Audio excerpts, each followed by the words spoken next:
Physical property देखी थी, उसमें दो नाम आपने लिखे होंगे। एक पहला नाम क्या लिखा आपने? विलयता। पहला नाम क्या लिखा आपने? विलयता। सॉल्युबिलिटी। हम अगर बात करें एल्किल हैलाइडों की, और एल्किल हैलाइड को आप घोलने का काम करते हैं दो प्रकार के विलायकों में। एक विलायक जो ध्रुवीय है जैसे कि जल, और एक विलायक जो है आपका अध्रुवीय है, और ये होते हैं सभी कार्बनिक विलायक। सभी कार्बनिक विलायक। तो ये कहा गया है कि एल्किल हैलाइड ध्रुवीय होता है। एल्किल हैलाइड कैसा होता है आपका? ध्रुवीय। अब प्रश्न ये है कि क्यों होता है ध्रुवीय?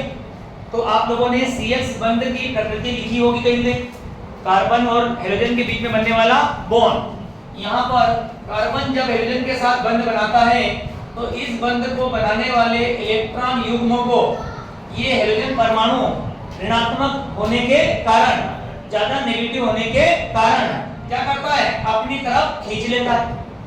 अपनी तरफ खींचने के कारण कार्बन पे आ जाता है बेटा पार्शियल प्लस, और X पर आता है पार्शियल माइनस। यहाँ पर आता है आंशिक धनावेश और यहाँ पे आएगा आंशिक ऋणावेश। और इस प्रकार के आवेश जिस अणु में पाए जाते हैं उस अणु को क्या माना गया है? ध्रुवीय। उस अणु को माना गया है ध्रुवीय। समझा सभी? अब ये कहा गया है कि ये ध्रुवीय है, इसने जल में अधिक विलय होना चाहिए, लेकिन ध्रुवीय होने के बावजूद ये जल में पूर्ण रूप से विलय नहीं हो पाता या कम विलय होता है, क्योंकि एल्किल हैलाइड जल के अणुओं में बने हुए हाइड्रोजन बंध को न तो तोड़ पाता है और न ही जल के अणुओं के साथ हाइड्रोजन बंध बना पाता है आसानी से। और जो पदार्थ पानी में बने हुए हाइड्रोजन बंध को तोड़ देगा या जो इस प्रकार के बंध को बना लेगा, वही पदार्थ जल में ज्यादा विलय होता है। समझा? तो ये जल में कम विलय है, उसका कारण है कि इसके द्वारा जल के साथ बनाए जाने वाले जो बंध है हाइड्रोजन बंध, उस बंध को बनाने की क्षमता इसमें कम है। दूसरा, ये बने हुए हाइड्रोजन बंध को भी तोड़ नहीं पाता, इसलिए ध्रुवीय होने के बावजूद ये जल के अंदर क्या है? कम विलय। जल में कैसा होता है? कम विलय। एल्किल हैलाइड जल में कम विलय होते हैं, ये बात आपको याद रखनी है। इसका लगा के लिख लो, एल्किल हैलाइड जल में कम विलय होते हैं। एल्किल हैलाइड जल में कम विलय होते हैं। एल्किल हैलाइड जल में कम विलय होते हैं, जबकि कार्बनिक विलायक में अधिक विलय होते हैं। कार्बनिक विलायक में अधिक विलय होते हैं।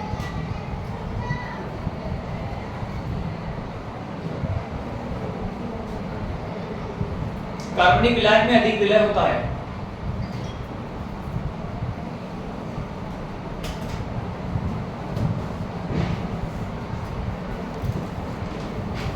दूसरा है बेटा क्वथनांक। दूसरा बिंदु आएगा क्वथनांक। क्वथनांक का मतलब भी समझ में आना चाहिए आपके। क्वथनांक का मीनिंग क्या होता है? कौन बताएगा? रिया बताएगी?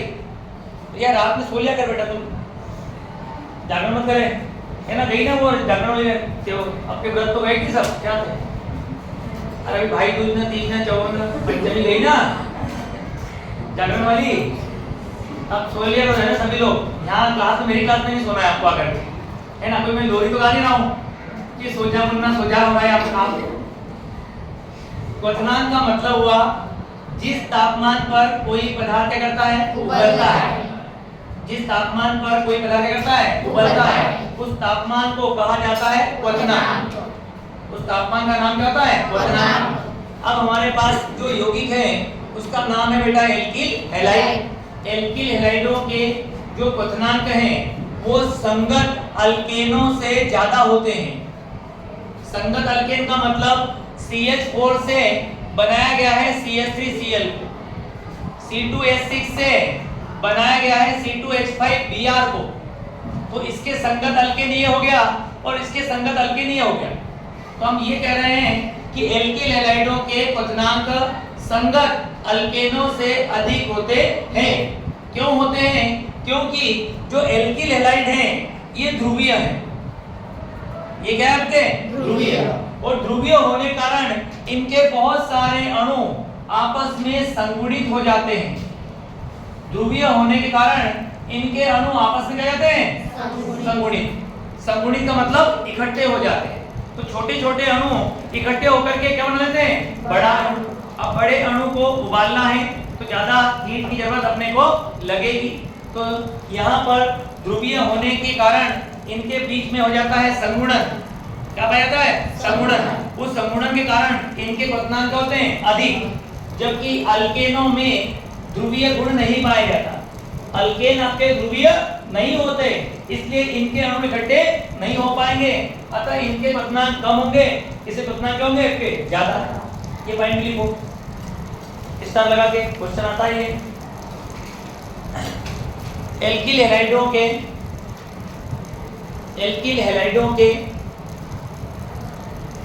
क्वथनांक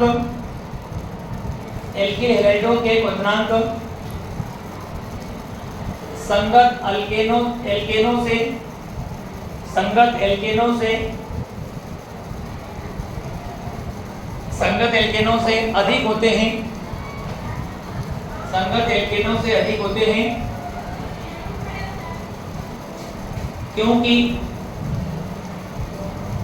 क्योंकि एल्किल हैलाइड ध्रुवीय होने के कारण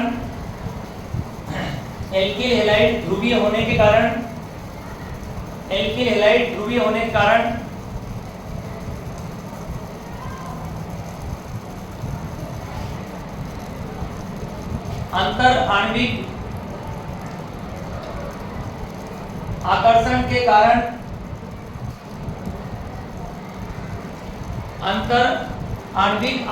के कारण संगुणित हो जाते हैं।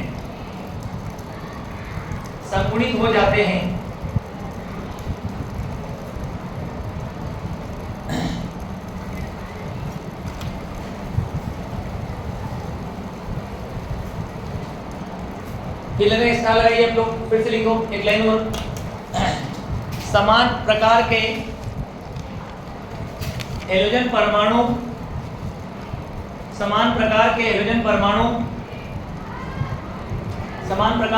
परमाणु की उपस्थिति में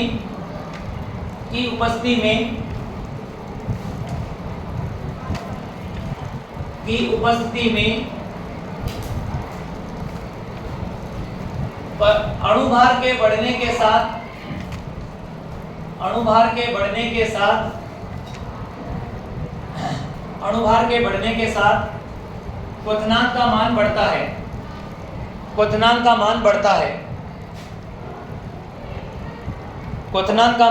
है।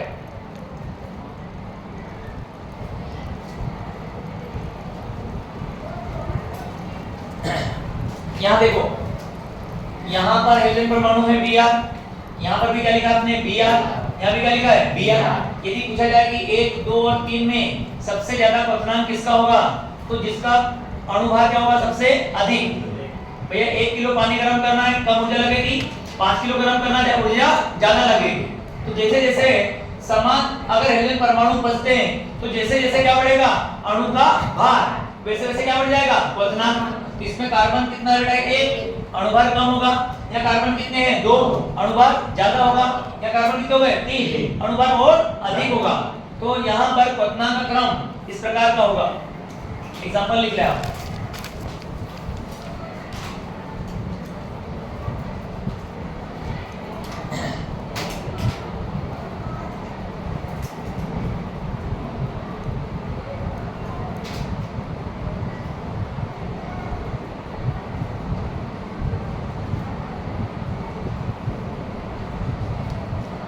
नेक्स्ट वन,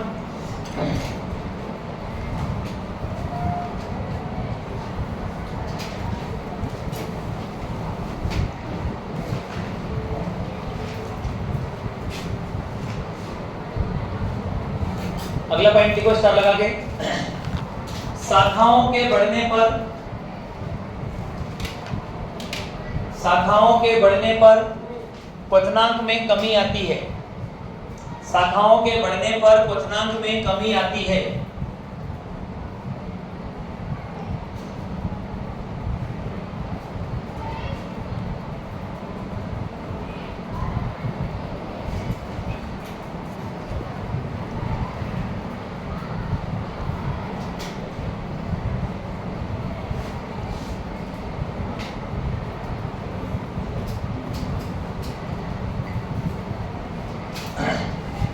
बेटा इसको हम लोग कहेंगे प्राथमिक, इसको कहेंगे द्वितीयक, इसको कहेंगे हम लोग तृतीयक। पहले वाले एग्जांपल में देखो, एक भी शाखा नहीं है, सरल रेखा में बना हुआ अणु है और मुख्य चेन के बाहर एक भी अणु दिखाई नहीं दे रहा है। इसका मतलब इसमें शाखाओं की वैल्यू कितनी हो गई? 0। अब यहाँ पर आए तो यहाँ पर जो यौगिक है, इस यौगिक में तुम्हें शाखाएं दिखाई देगी कितनी? 1। और यहाँ पहुंचोगे तो तुम्हें शाखाएं दिखाई देगी कितनी? 2। तो जैसे जैसे शाखाओं के मान बढ़ेंगे, शाखाओं के मान बढ़ने पर क्वथनांक का मान क्या करेगा? घटेगा। शाखाओं के बढ़ने पर क्वथनांक का मान घटेगा। क्यों घटेगा? क्योंकि शाखाओं के कारण अणुओं के बीच में लगने वाला आकर्षण बल कम हो जाता है। शाखाओं के आने से इनके बीच में लगने वाला आकर्षण बल कम हो जाता है, इससे ये अणु संगुणित नहीं हो पाते और इसीलिए क्वथनांक में आती है कमी। तो इस प्रकार हम कह सकते हैं कि शाखाओं के बढ़ने पर क्वथनांक क्या करेगा? घटेगा। क्या करेगा? घटेगा। और घटेगा तो अगर क्वथनांक का क्रम लिखे हम लोग, क्वथनांक का क्रम इस प्रकार की कंडीशन में ये प्राथमिक, ये द्वितीयक और ये क्या होगा? तृतीयक। तो जो प्राथमिक होगा उसका क्वथनांक सबसे ज्यादा, द्वितीयक का उससे कम और तृतीयक का क्या हो जाएगा? सबसे कम। तृतीयक का सबसे कम हो जाएगा। शाखाएं बढ़ने पर क्वथनांक में कमी आ जाती है। शाखाएं बढ़ने पर क्वथनांक में कमी आ जाती है।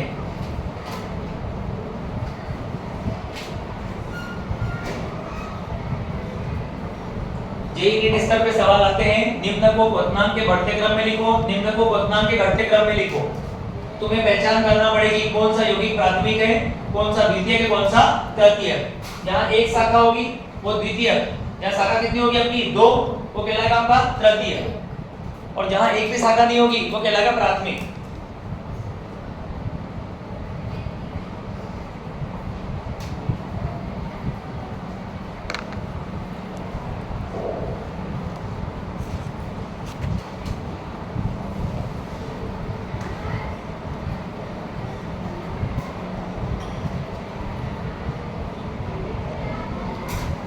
नेक्स्ट एक और स्टार लगा के पॉइंट लिखेंगे। इसके बाद एग्जांपल नोट कर लिया तो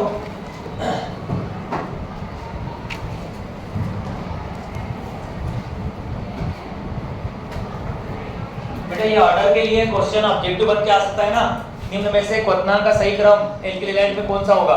तो प्राथमिक सबसे ज्यादा, तृतीयक सबसे कम। प्राथमिक सबसे ज्यादा, तृतीयक सबसे कम। आगे लिखो, विभिन्न हेलोजन परमाणु होने पर क्वथनांक का क्रम, विभिन्न हेलोजन परमाणु होने पर क्वथनांक का क्रम, क्वथनांक का क्रम हेलोजन परमाणु के आकार के साथ, हेलोजन परमाणु के आकार के साथ, हेलोजन परमाणु के आकार के साथ बढ़ता है, आकार के साथ बढ़ता है। जैसे आप सभी जानते हैं हेलोजन परमाणु बनता 17वां समूह, फिर कल, बाहर, आई, आंटी समूह में ऊपर से कहां जाएंगे? नीचे। परमाणु आकार क्या करेगा? बढ़ेगा।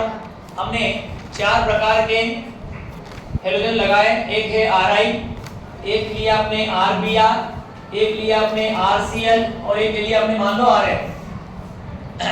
अब इन सभी में एल्किल मूलक एक जैसे हैं, लेकिन हेलोजन परमाणु कैसे हैं? अलग अलग। अब कहा जाए 4 में से सबसे ज्यादा क्वथनांक किसका होगा?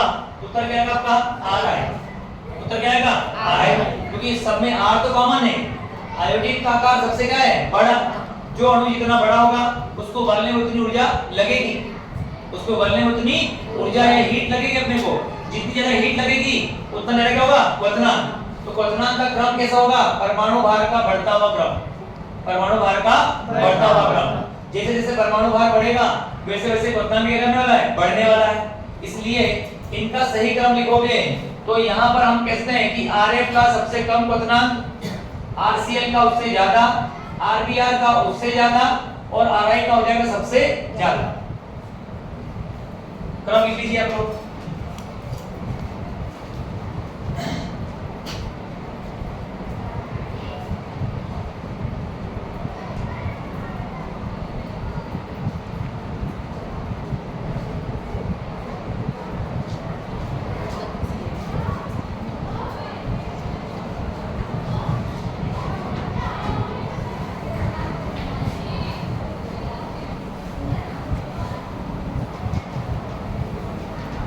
चलिए ये तो हो गए तुम्हारे भौतिक गुण।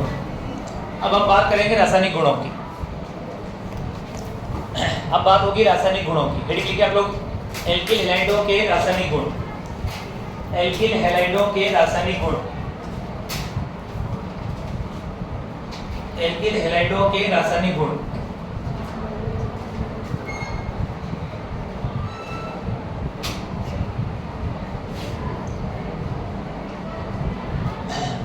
नाभिक स्नेही प्रतिस्थापन अभिक्रिया। नाभिक स्नेही प्रतिस्थापन अभिक्रिया।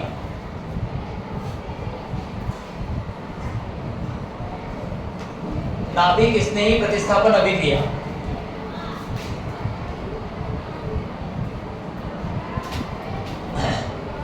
अंग्रेजी में कहेंगे nucleophilic substitution reaction. Nucleophilic substitution reaction. Nucleophilic substitution reaction. Nucleophilic substitution reaction. Nucleophilic substitution reaction. Definition लिखिए आपको। वह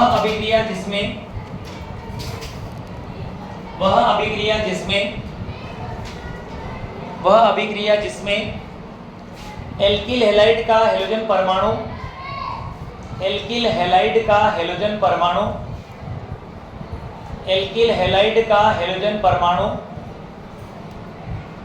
एल्किल हैलाइड का हैलोजन परमाणु, एल्किल हैलाइड का हैलोजन परमाणु किसी नाभिक स्नेही द्वारा, किसी नाभिक स्नेही द्वारा, किसी नाभिक स्नेही द्वारा, किसी नाभिक स्नेही द्वारा विस्थापित होता है, विस्थापित होता है तो इसे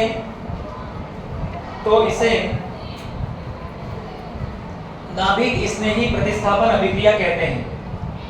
तो इसे नाभिक स्नेही प्रतिस्थापन अभिक्रिया कहते हैं। नाभिक स्नेही प्रतिस्थापन अभिक्रिया कहते हैं।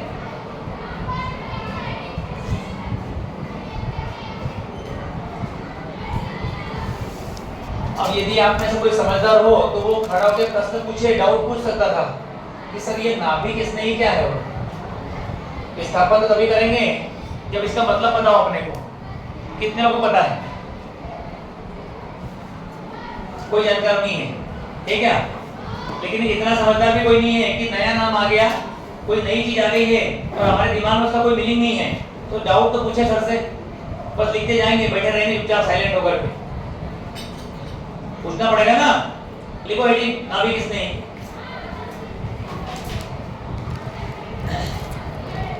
नाभिक स्नेही हेडिंग डालें हम लोग। वह अणु या आयन, वह अणु या आयन, वह अणु या आयन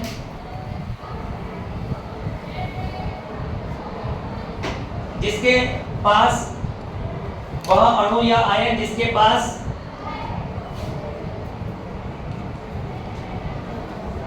एकाकी इलेक्ट्रॉन युग्म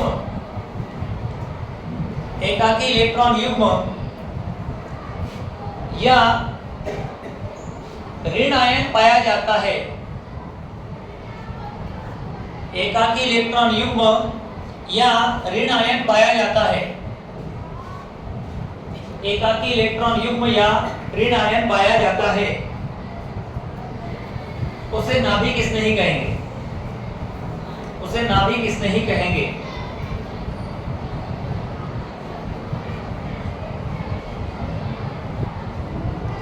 कैसे? उदाहरण देखिए बोर्ड पे, ये लिखा मैंने Cn माइनस, ये एक आयन है, इस पर ऋणावेश है इसलिए इसका नाम है नाभिक स्नेही। दूसरा OH माइनस, इसके पास माइनस साइन है इसलिए नाभिक स्नेही कहलाएगा। H2O, इसके पास दो एकाकी इलेक्ट्रॉन युग्म होते हैं इसलिए H2O को नाभिक स्नेही कहा गया है। NH2 में नाइट्रोजन के पास एकाकी इलेक्ट्रॉन युग्म पाया जाता है इसलिए इसे भी कहेंगे नाभिक स्नेही। इसी प्रकार से Cl minus, Br minus, I minus और F माइनस भी इसी श्रेणी में आते हैं। उदाहरण उतार लीजिए आप। नाभिक स्नेही का मतलब ऐसे अणु या आयन जिनके पास या तो एकाकी इलेक्ट्रॉन युग्म होगा या पाया जाएगा ऋण आवेश।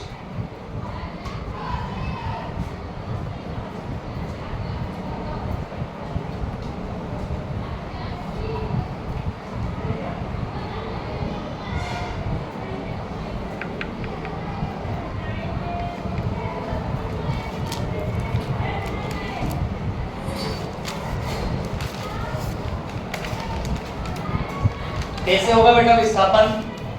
देखो ये लिया आपने एल्किल हैलाइड। अब इसकी अभिक्रिया यदि मैंने NaOH के साथ में कर दी, RH की अभिक्रिया मैंने NaOH के साथ में कर दी तो इस X का विस्थापन हो जाएगा, X वहां से हट जाएगा, उसकी जगह पे आ जाएगा OH। उसकी जगह पे कौन आ जाएगा आपका? OH। और OH कौन है? नाभिक स्नेही। OH कौन है आपका? नाभिक स्नेही। इसलिए हम कह सकते हैं कि वहां पे क्या हुआ है? नाभिक स्नेही प्रतिस्थापन। ठीक है, ये X कहां गया आपका? बाहर। मिलेगा किससे? Na से। क्या बनाएगा आपका? NaX। क्या बनाएगा? NaX। इस क्रिया के द्वारा प्रतिस्थापन हुआ है किसका? हैलोजन परमाणु का। किसने करा है? OH ने। तो इस अभिक्रिया का नाम दिया जाएगा नाभिक स्नेही प्रतिस्थापन अभिक्रिया। क्या नाम दोगे इसका?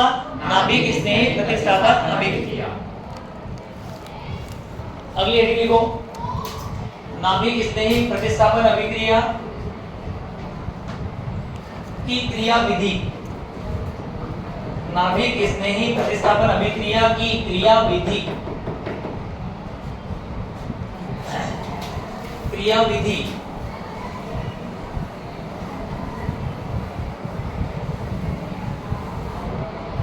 क्रिया विधि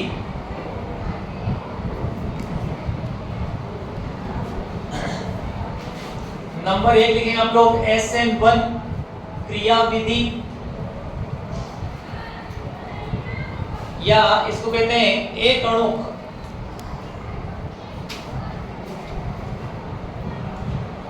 अभिक्रिया। एक अणु अभिक्रिया SN1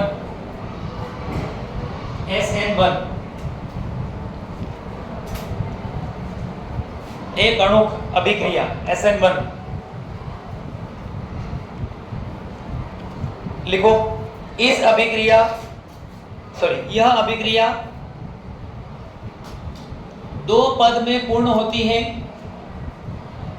यह अभिक्रिया दो पद में पूर्ण होती है। यह अभिक्रिया दो पद में पूर्ण होती है तथा इसमें एक अणु भाग लेता है। एक अणु भाग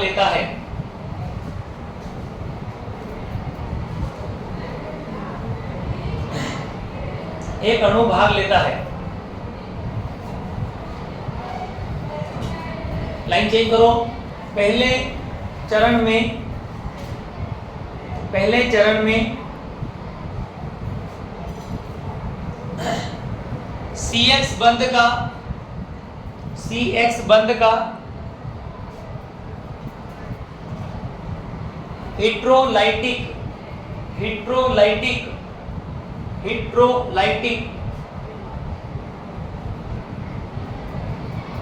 या विषम विदलन होता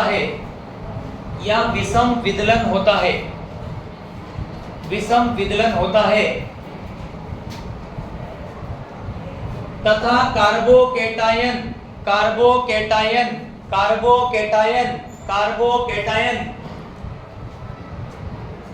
मध्यस्थ उत्पाद बनता है। कार्बोकेटायन मध्यस्थ उत्पाद बनता है, कार्बोकेटायन बनता है।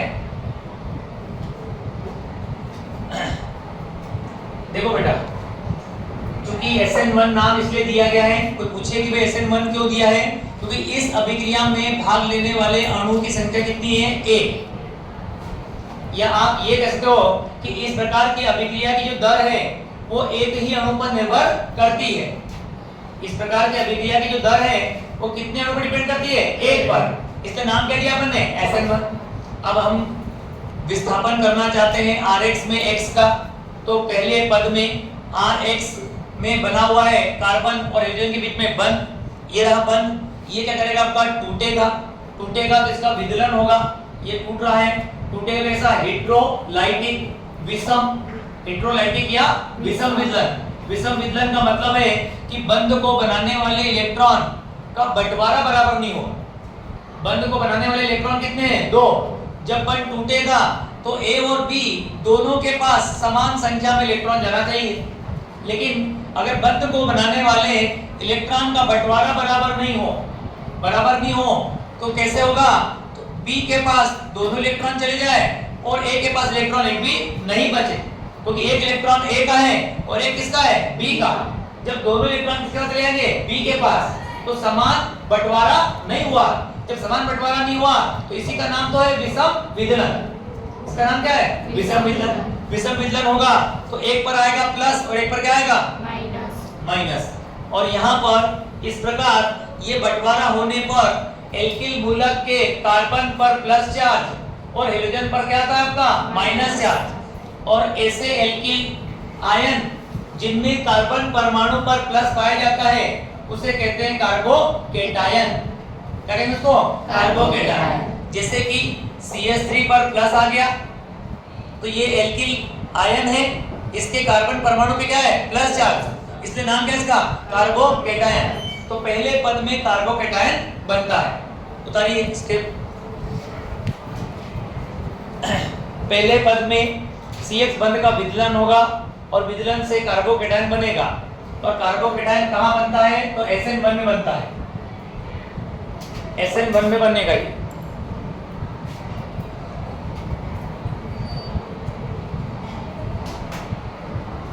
आगे यहाँ पे लिखना बंध पद।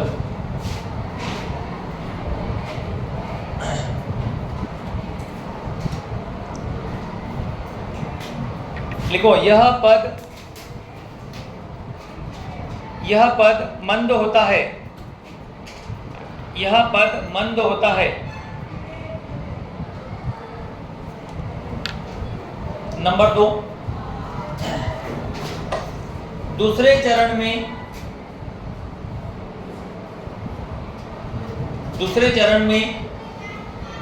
कार्बोकेटायन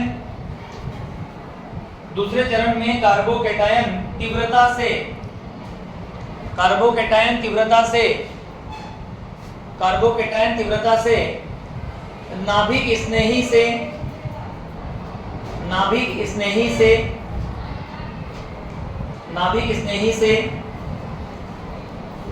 संयोजन कर लेता है। नाभिक स्नेही से संयोजन कर लेता है।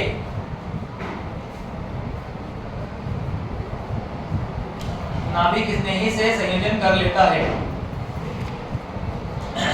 बेटा सेकेंड वाले इसमें क्या होगा? जो R+ है कार्बोकेटायन, ये नाभिक स्नेही के साथ तीव्र गति से आपस में क्रिया करेगा और जुड़ जाएगा और इस प्रकार प्रतिस्थापित उत्पाद बनेगा RNU।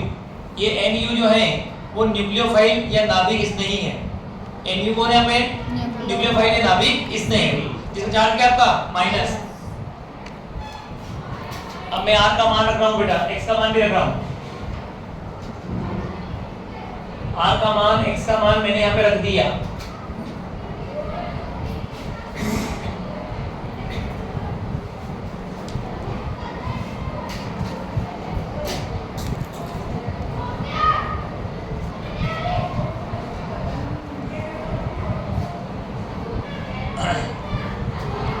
देखिए आप लोग एल्किल मूलक का मान और हाइड्रोजन परमाणु का मान अगर रख दें तो यही क्रिया इस रूप में दिखाई देगी। ये SN1 है, यह है SN1 रिएक्शन जो दो पद में पूर्ण होती है और अणु भाग लेता है इसमें केवल एक। इसको SN1 इसलिए दिया गया है कि इस अभिक्रिया की जो दर है, इस अभिक्रिया की दर का मान K इंटू RX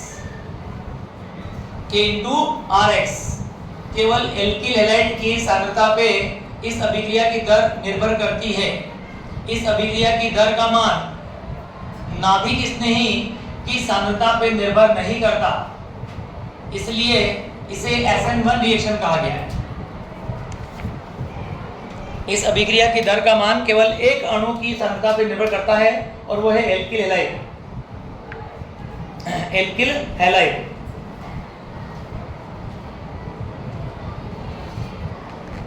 स्टार लगाना, फिर लिखना आप लोग।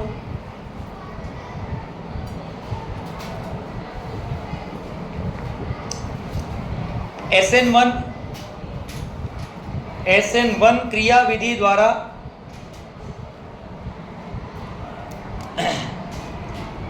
द्वारा टर्सरी या तृतीयक ब्यूटिल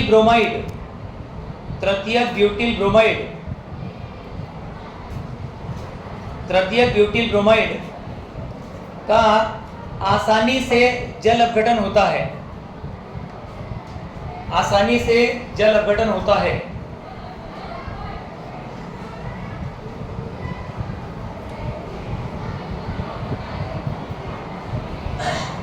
SN1 क्रियाविधि का क्रम, स्टार लगा के लिख देना आप लोग। SN1 क्रियाविधि का क्रम,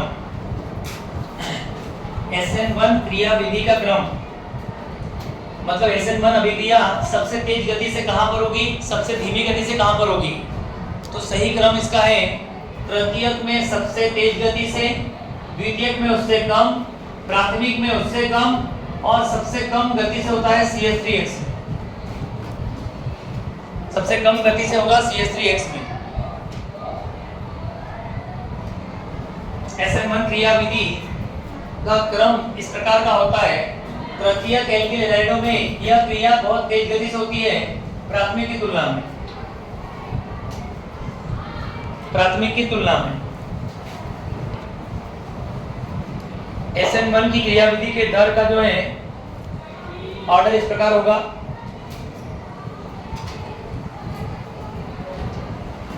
आगे बढ़े, इसके बाद लिखो SN2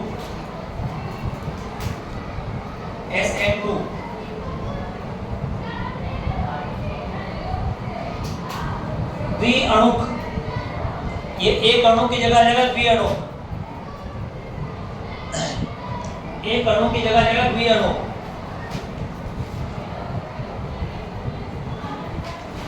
यहाँ पे जगह SN2, इसमें लिखे यह अभिक्रिया एक पद में पूर्ण होती है, यह अभिक्रिया एक पद में पूर्ण होती है, यह अभिक्रिया एक पद में पूर्ण होती है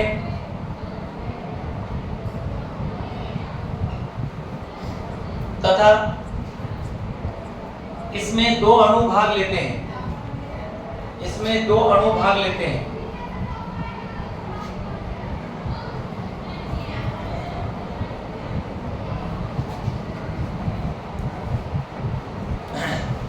इस अभिक्रिया की दर का मान, इस अभिक्रिया की दर का मान नाभिक स्नेही की सांद्रता, नाभिक स्नेही की सांद्रता तथा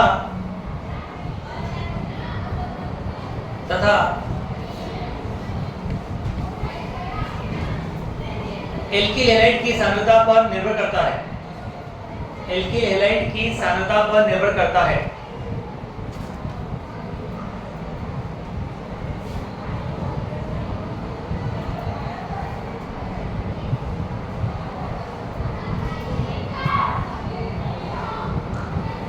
लाइन चेंज करना। इस अभिक्रिया में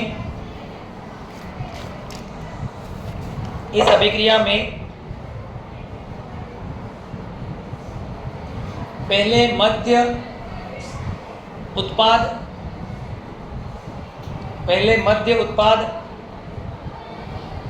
उत्पाद या संक्रमण संकुल बनता है, संक्रमण संकुल बनता है जो शीघ्रता से अपघटित होकर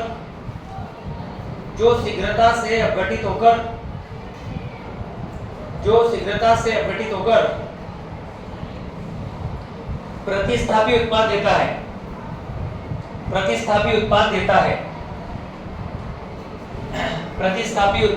है।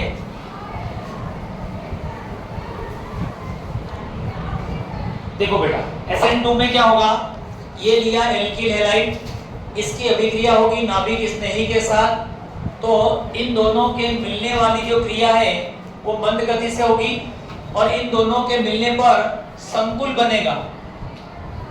क्या बनेगा? संकुल। इस प्रकार का यह संकुल संक्रमण संकुल कहलाता है, इसका नाम है संक्रमण संकुल।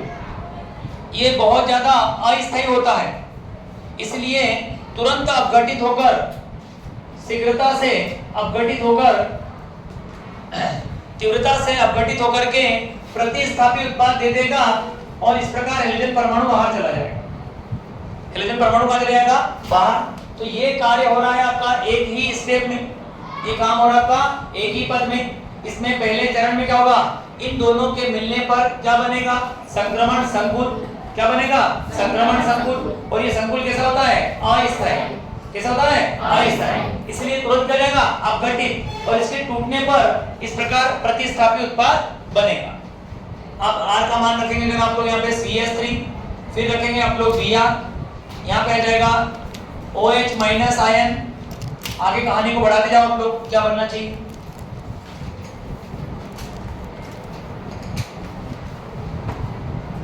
बेल लगी है?